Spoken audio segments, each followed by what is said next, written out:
Hello all. I just had a time of meditation, and what came from it I wanted just to quickly share. I was just going to do a post, and then I decided to go and meditate, and the message that came forth felt like something that could be beneficial to anyone else on their spiritual path, or feeling as if you're in a time of transition perhaps. So during this meditation, I often get visions or visuals, and it started with visualizing a beach, and it was a beach at nighttime, and I could see the gentle ebb and flow of the waves crashing against the shore, and each wave, as it touched the sand, was an individual wave. But then I was reminded that the ocean is not individual waves, it's itself ebbing and flowing, and so what appears like individual waves is in fact the entire ocean in movement. So it's the ocean as a whole. And then I was drawn to look at the sky, which was full of stars, and it was all lit up with all these individual stars, but collectively they brought light to the beach, or light to the reflection on the water. And I was thinking again, like, it's the universe is a whole, it's an expanse of many stars. However, each of those stars are individual and unique, and have a story to tell as to how they became stars. See that little woof? And I was kind of thinking about how, we're individuals, and we like to think of ourselves as these singular vessels that are unique and separate from everything else or everyone else, and yet we're all part of a whole. And I was kind of drawn just to one star to highlight the fact that this one star is in a mass of all these stars, but if you were to zoom in or take a magnifying glass or go and visit that star, you would see the fire and the gases and the lifespan and the process of it becoming that star. But when you draw back and look at it as a bigger picture, it's a tiny, tiny speck of light in amongst the universe. And then as I was watching this, I saw a fire light on the beach, and I saw the Native American tribe that I often see, my ancestors, those of you that follow me, and it was the chief and his tribe, and they came and they made a circle around the fire, and I came and joined on the outskirts. I was just observing what was happening, and they were dancing, and they were connecting with the stars, and they were connecting with the water, and they're connecting with the earth, and they just seemed to be vibrating as a tribe of oneness with all these elements. And then I saw the chief pick up a snake, and the snake had these two fangs, and he lifted up the snake, and I literally thought he was just going to throw it on the fire, like, we don't want you. But he squeezed the snake, and the venom came out of its mouth into a cup, and then he threw the snake to the side, and the snake slithered off along the beach. And then he drank the venom, and then it was like I was transported into his body, viewing and feeling the effects of this venom. And I was looking at the fire, and it was like I was completely tripping. The fire was distorting, and it was creating these monsters, and I felt oppressed, and I was like, ooh, I don't like this. I want this sensation to dissolve, to come back to normality, so that I can see the fire as I know it should look, because it's all distorted, and it's fearful, and it's affecting my perception of my surroundings. And then as I thought that, I heard the chief say, yes, you need to come back to your truth. You need to come back to the truth perception of what your environment actually looks like. There is no monster in the fire.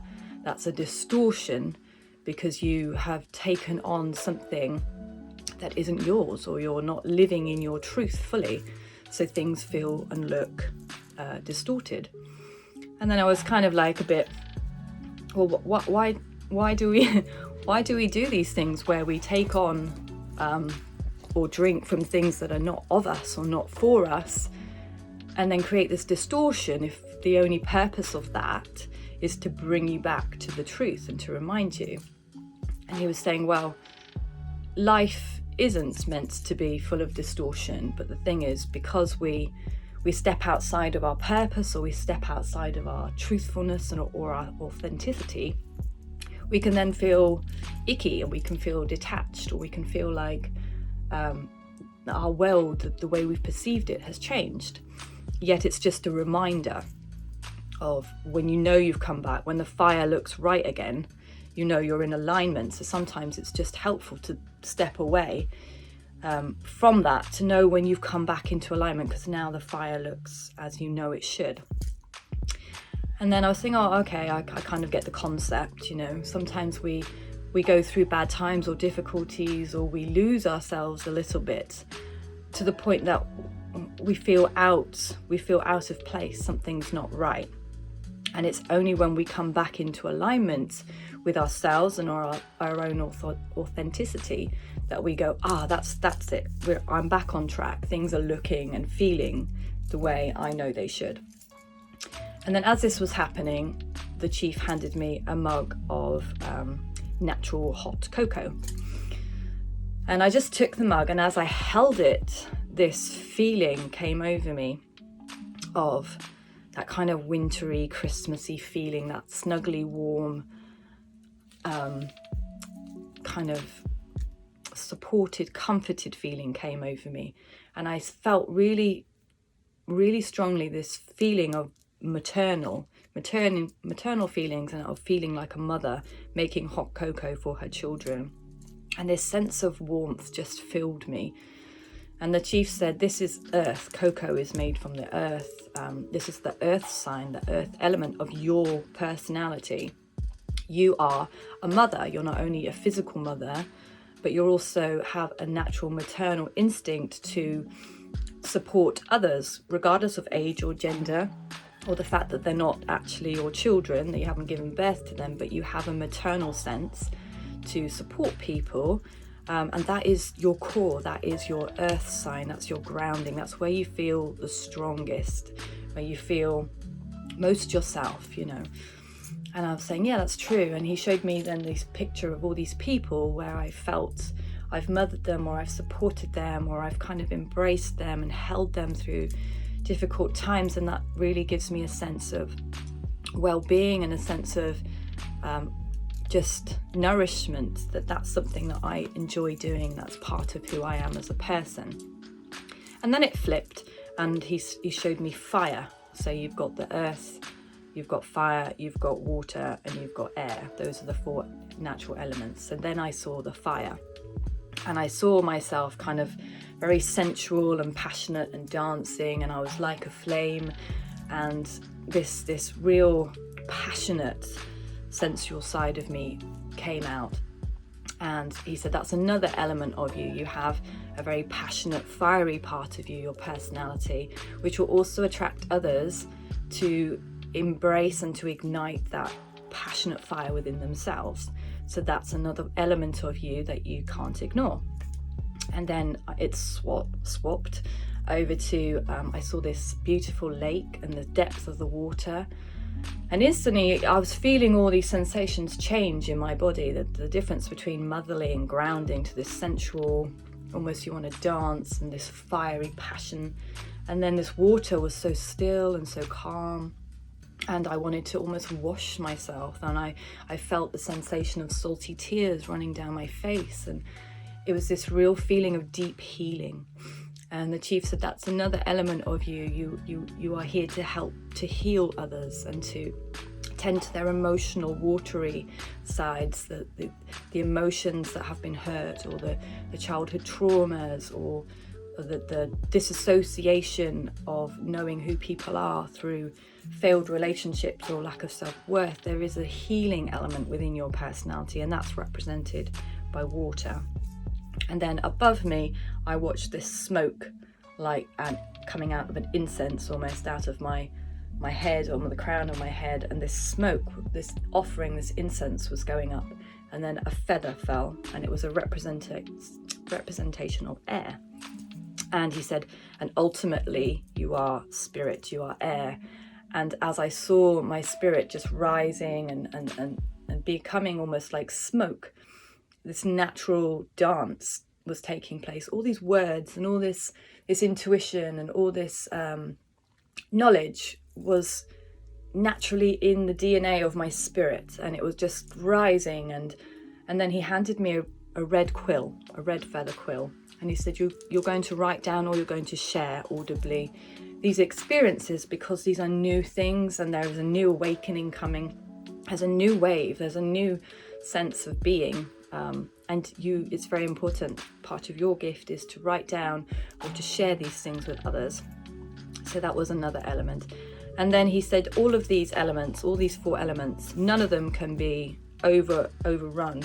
They all have to be working in complete balance in order for you to be and to see the fire, or to see the perception of what you're here for it to have clarity. So you can't just focus on one thing. These are all aspects of you that have to integrate and work together. And then he plaited these 4 elements into my hair to make a braid. And then I was thinking a few weeks ago about the 4 chemicals in our brain. You've got dopamine, serotonin, oxytocin, and endorphins. And again, there's something that correlates with the 4 elements, the 4 seasons, these 4 happy hormones. There seems to be a pattern of 4s in some sense of balance.